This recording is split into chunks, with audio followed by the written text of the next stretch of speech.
There is a time to act, and the question is, will you recognize it when it comes?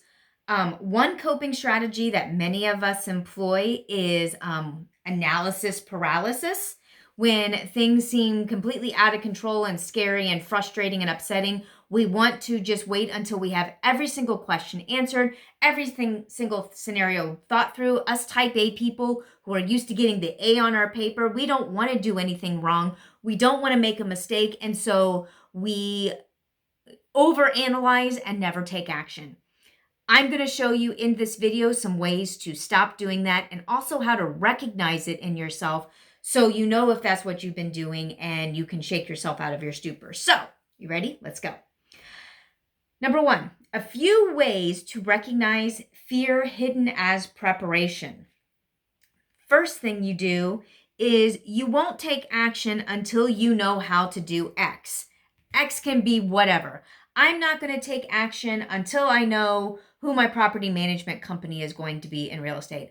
I'm not going to take action until I know exactly how much this is going to cost. I'm not going to sign up for this class until I know everything about the program and hear back from 12 of my closest friends. So if you will not take action until you know how to do this, which leads to this, which leads to this, then you are probably stuck in fear and you are hiding that fear behind the need for more information. You need to just step out and be willing to realize you are going to fail sometimes, and it is okay. The only way to move into something new is to make mistakes and do things wrong.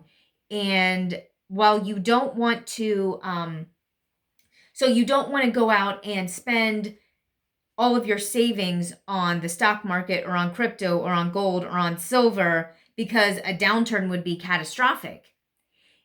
Buying 2 ounces of silver for about $50 will allow you to start to learn about like premiums or what it means to be over or under spot and where the places are that have the lower premiums than others and what the premiums are. The premium on an eagle is different than the premium on a bar is different than the premium on a 10-ounce bar. So see, knowing all these things, you start to dabble into it with money that you can spare. And that's how you start to learn. It's not by sitting there needing to know every scenario because then you miss opportunities. But you also don't jump in being stupid. Because see, that's the other danger is when you hesitate, and then you feel like you missed it, you know, the whole FOMO thing. Then you jump in, you go all in, and you end up making the exact mistake that you were afraid of making before that kept you from taking action that would have actually been positive. Number 2, you want to linger on one step where you feel confident instead of taking action.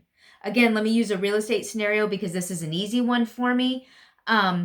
If you go to open houses and talk to realtors and you just keep cycling over that step, over that step, over that step, you do a little bit of the due diligence, you work some of the numbers, but you never take the next step to make an offer, to actually structure a deal and risk hearing a no.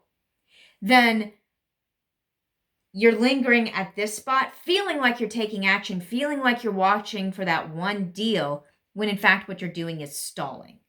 It can be the same thing in any kind of progress or career path. Those people who are waiting for the perfect time to have a baby.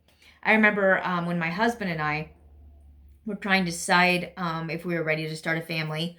I was a senior in college and he was an EMT. And I think he had just started paramedic. He was getting ready to start paramedic school because you have to become an EMT first and then you go on to become a paramedic. And so he's working as an EMT full time in the city where we were at. He had registered for paramedic school, but I forget what it was. He had to not start the first time when he planned to. There was some kind of issue with the job. Not being able to get the time off to be able to take the classes because it was twice a week for a year or something like that, close to a year back then. But anyway, so he had to stall and we were talking about starting our family and we're like, well, when do we start? And we thought about it and we talked about it. And finally somebody said, Tiff, there's never going to be the perfect time. There's always going to be a reason to either do it now or to wait. So just decide, do you want a family? And if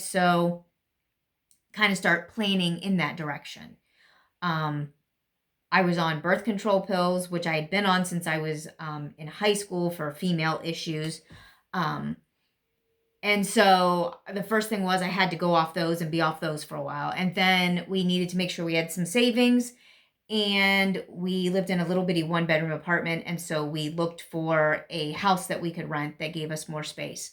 So we did those things. And within a month of moving, I got pregnant. And then our other kids just came boom, boom, boom, boom, boom, boom. And they were not like planned out. Where the first one, it was all planned and structured and everything. The rest were unexpected blessings. So if you're lingering on a step and if you're trying to evaluate, do you feel confident? There's never going to be a perfect time. You just need to step out. So another thing is you try to evaluate more and more and more options instead of determining a course of action and just going forward. You can see this where people apply to like 8 different colleges or apply to 20 different jobs. Basically, you're just throwing things out there to see what will stick, and whatever thing gets back to you first, that's what you do. Instead of saying, this is what I want my life to look like, and in order to get that, these are the things that I need to do. I realize that sometimes luck plays into those kind of things, but not always. There are ways to prepare and to make sure that you have the best possible chance of getting that outcome. Now, if you're talking about being picked for a specific job at a specific place, there is a little bit, like I said, of luck. Is there an available job when you're ready to get a job? Is it at the price you need it to be? Is it? And if it's not, like where my husband works now, that's where he wanted to work. But job openings, there weren't that many job openings. In fact, people would sometimes wait years to get in at that particular place. And so knowing that, he worked another place part-time, maintained his seniority where he was at so that he was prepared when a job that he would be qualified for with his new skill set opened up. And so doing things like that, it was luck that a job did in fact open up as early as it did, but it wasn't luck that he got it. It was his planning. He set himself up to be in the right position when that spot opened. And you can do the same thing. It will not be luck when I buy my first multifamily rental property, because I have taken the time to learn from people, to be mentored, to save up the money, to learn how to structure deals, to contact property managers, and to run numbers so that I know when a good deal pops up and I'm ready to jump on it.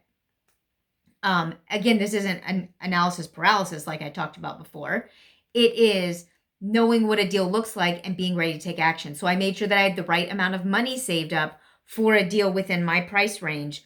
I know where I need to have the capital. I know what the laws are.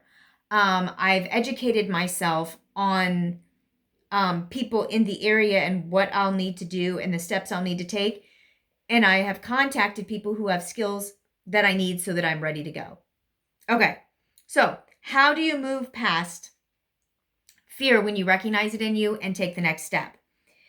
So in real estate, it's looking at houses to invest in, contacting agents for more information, and then running the numbers. In a job hunt, figure out the area where you want to live, what you want to do, what kind of job you want, and you may have to take a job outside of your field for a period of time, but if you're able to do that and still stay within the field, then that's what you do.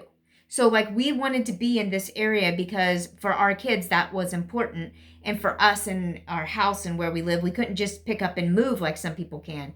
So we had to set things up so that we could remain here, which meant things were a little bit harder in some respects. Like when my husband applied to school, most people will apply to 3, 4, 5 different schools for his field because it's not a done deal to get in the first time.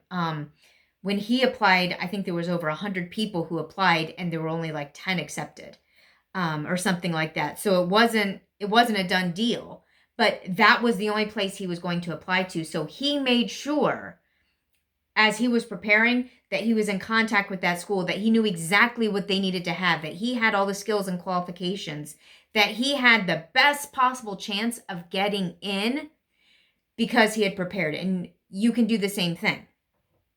So, stop posting on social media because talking isn't action. Instead, when you have determined what it is you want to do and what your course of action is, set those things up, put those things in place, and then move forward in that. Don't just shotgun blast and do whatever pops up. Instead, be focused on where you want to be. Prior to social media, that's what people had to do. People had to develop relationships and meet people and work within their specific area. So you can do it. And actually, you'll distinguish yourself if you aren't just going after every possible thing and it's like whatever pops up is great, because you don't want to feel that way. You don't want them to just be like, whoever ends up showing up, that's who we're going to hire. You want to know that there's something about your skill set, your personality, your background, your abilities that distinguishes you and made them select you out of other people. Employers and schools and people want to feel the same way. So if you approach it that way and you can go in saying, I want to go here because of this, I chose it because of this, and this is the only place I'm going for, you will set yourself apart and you will find yourself with better success. Hope you got something out of it. I would love to hear some of the topics you'd like to have covered in future videos. Put them in the comments below.